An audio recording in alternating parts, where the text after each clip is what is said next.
বিসমিল্লাহির রহমানির রহিম। সুপ্রিয় শিক্ষার্থীবৃন্দ, তোমরা কেমন আছো? নিশ্চয়ই ভালো আছো। লায়ন্স স্কুল অ্যান্ড কলেজ কর্তৃক আয়োজিত অনলাইন ক্লাসে তোমাদের স্বাগতম। সাথে আছি আমি মোহাম্মদ মাহফুজুর রহমান, প্রভাষক পদার্থবিজ্ঞান, Lions school and college, Rangpur. সুপ্রিয় শিক্ষার্থীবৃন্দ, এই ক্লাসের ধারাবাহিকতায় আমরা গত ক্লাসে যে বিষয়গুলো আলোচনা করছিলাম সেগুলো বাদ দিয়ে আমরা বাকি বিষয়গুলো আজকে আলোচনা করব। আমি তোমাদের পড়াচ্ছিলাম প্রথম পত্রের অধ্যায় 10, অধ্যায় ছিল আদর্শ গ্যাস ও গ্যাসের গতি তত্ত্ব। আজকে আলোচনা বিষয় হচ্ছে আমরা আজকে কি আলোচনা করব। আজকে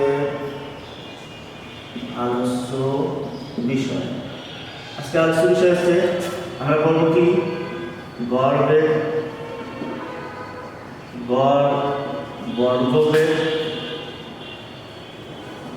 বর্গবেগের বর্গমূল, গড় বর্গবেগের বর্গমূল ও গড়মুক্ত পথ। তাহলে আজকে আলোচনার বিষয়বস্তু হচ্ছে গড় বর্গবেগের বর্গমূল ও গড়মুক্ত পথ। তাহলে আমরা আলোচনায় চলে যাই। প্রথমটা বলছি কি গড় বেগ বলছে এটাকে বলা হয় কি মিন ভেলোসিটি। তাহলে আমরা মিন ভেলোসিটি কাকে বলে এটা দেখে নেই। বলছে দুই বা ততোধিক বেগের গড়মানকে গড় বেগ বলে। কি বলছে? দুই বা ততোধিক বেগের গড়মানকে কি বেগ বলছে? গড় বেগ বলে।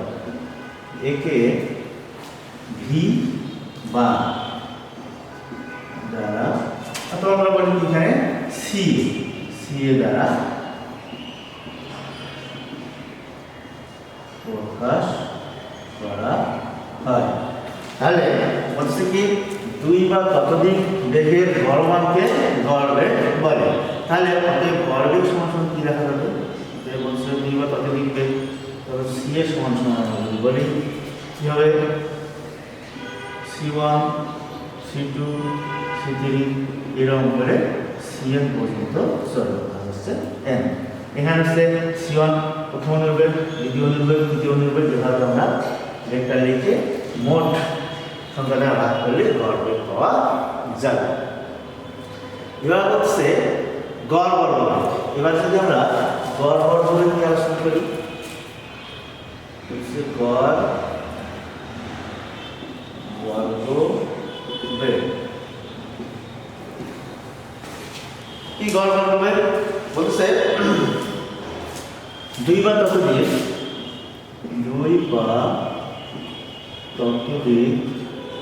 বেগের বর্গের বর্গমূল।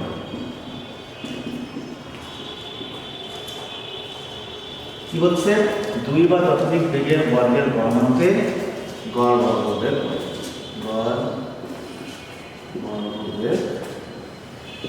বলে। একে কি দেবো?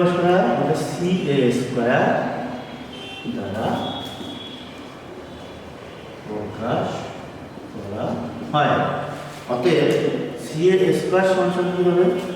বলছে CA² সমান দুই বা ততোধিক বেগের বর্গের বর্গমূল। তার মানে C1² C2² C3² এরকম করে আমরা অনেকগুলো যদি বেগের প্রমাণ নেই তাহলে গড় বর্গবেগ পাওয়া যাবে। তাহলে আমরা গড় বেগ শিখলাম, গড় বর্গবেগ শিখলাম। এবার আমরা গড় বর্গবেগের বর্গমূল শিখব। এবার বলছি কি গড় বর্গবেগের বর্গমূল। গড় বর্গবেগের বর্গমূল বলছে গড় বর্গবেগের বর্গমূল হচ্ছে দুই বা ততোধিক বেগের বর্গের গড়মানের বর্গমূলকে গড় বর্গবেগ বলে। তাহলে আমরা গড় বর্গবেগের বর্গমূল কি হচ্ছে 2 বা ততোধিক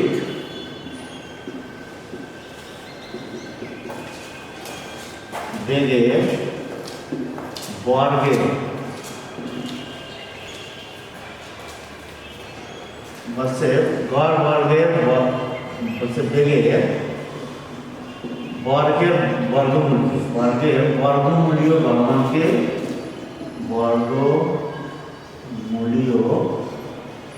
গণমানকে কি বলছে গড় বর্গ বেগ বলে। একে সি বা CRMS দ্বারা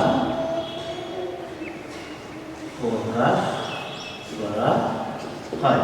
এখানে RMS বলতেছে কি রুট মিন স্কয়ার, সিতে আসছে কি বেগ রুট মিন স্কয়ার ভেলোসিটি, অতএব কি বর্গমূলীয় গড়, তার মানে এখানে বলছে কি CA স্কয়ার, এটিকে বলা হয় কি CRMS। তাহলে কি হবে এখানে C1 C2 C3 সবগুলোর উপর স্কয়ার CN তার হচ্ছে n, এটার আবার কি বর্গমূল দিলে আমাদের গড় বর্গের বর্গমূল পাওয়া যাবে। আমরা যে তিনটে সূত্র শিখলাম, এই তিনটি সূত্রের আমরা এবার প্রয়োগ শিখব। প্রয়োগটা বলছে, প্রয়োগটা কীরকম? সহজ জিনিস। প্রয়োগ, যদি কোনো কণার 4টি অনুর যথাক্রমে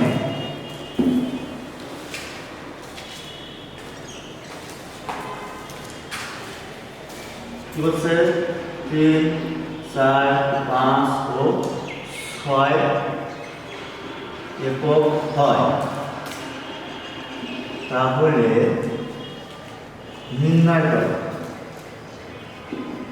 করো এক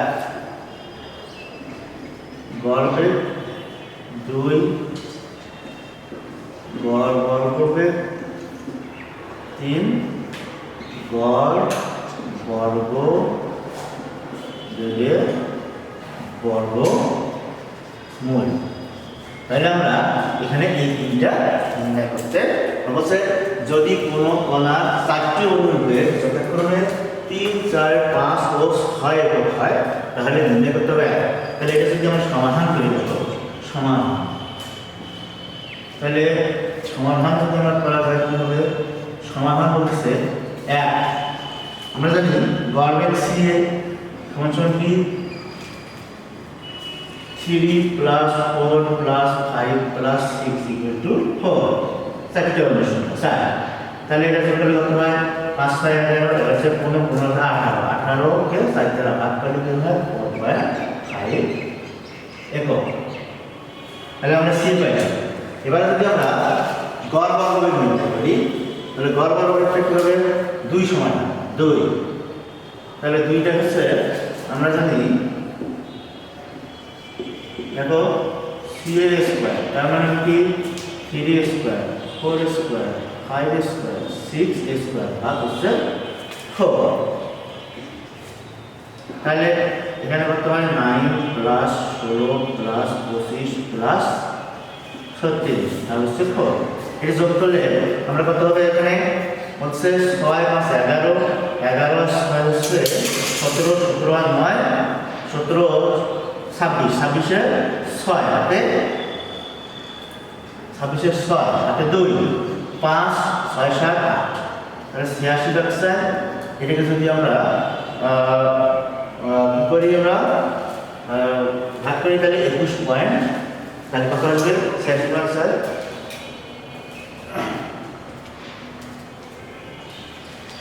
তাহলে এখানে 21 পয়েন্ট সামথিং আসবে। তাহলে আমরা যদি ভাগ করি, তাহলে গড় বর্গবেগ পাবো 21 পয়েন্ট, এখানে মাত্র অবশ্য তোমাদের দেওয়া আছে, সামথিং চলে আসবে। এবং এবার যদি আমরা বলি 3 এর সমাধান করি, 3 বলতেছে কি? বলতেছে 3 আমরা জানি 3 হচ্ছে CRMS সমান কি √C সি এ তারপর স্কয়ার। আচ্ছা সি এর মানটা যদি যেটা আসবে 21 পয়েন্ট সামথিং 4 না কত জানি আসবে, জাস্ট আর কিছু আসবে সি 21.5, তাহলে 21.5 যদি চলে আসে তাহলে এটা যদি মান 21.5 হয় তাহলে এটাকে ক্যালকুলেশন করে কত হবে 4.64। দেখো তাহলে দেখো তো এখানে সি এর মানটা কত হয়ে গেল, সি এর সমান এখানে সি এর সমান 4.5, সি আর এম এর সমান কি বলছে 4.64, তাহলে কি একই রকম হয়ে গেল। অতএব আমরা বলতে পারি সি আর এম এর ক্ষেত্রটা বলতেছে কি গড় বলতেছে বেশি হবে। এই জন্য বলা হচ্ছে কি C root C A square equal to C A নয়, ঠিক আছে। তাহলে আমাদের সি আর এম এর ক্ষেত্রে এখানে বেশি হবে। এবারে আমরা কি করবো মেইন ত্রিকোণ গড় মুক্ত কি বলছে গড় মুক্ত পদ, এখানে বলা হয় কি এটাকে বলা হয় মেইন ত্রিপদ। তাহলে মেইন ত্রিপদটা কি জিনিস, গড় মুক্ত পদটা হচ্ছে ওটা জেনে নিন। গড় মুক্ত পদটা আমরা বলি যে একটা অনু কখনোই কি থাকবে না, স্থির থাকবে না। তাহলে দেখো তো এখানে গড় মুক্ত পদ হচ্ছে কি, এখানে আমরা যদি এগুলো অবস্থান নির্ণয় করি বলছে এখানে A B C D E F G H I, ঠিক আছে। তাহলে এখান থেকে এখানে দুটো ধরে নেব S1 S2 এইভাবে ধারাবাহিকভাবে S4 S4 এইভাবে ধারাবাহিকভাবে চলতে থাকবে। তাহলে ডেফিনিশনে কি পরপর ধাক্কাগুলোর ভিতরে একটি অণু বলছে পরপর ধাক্কাগুলোর ভিতর একটি অণু যে গড় দূরত্ব অতিক্রম করে, যে গড় দূরত্ব অতিক্রম করে তাকে গড়মুক্ত পথ বলে। একে কি দ্বারা প্রশ্ন হয়, ল্যামডা দ্বারা প্রকাশ করা হয়। তাহলে এখানে ল্যামডা সমান কি হচ্ছে, এখানে ল্যামডা সমান হচ্ছে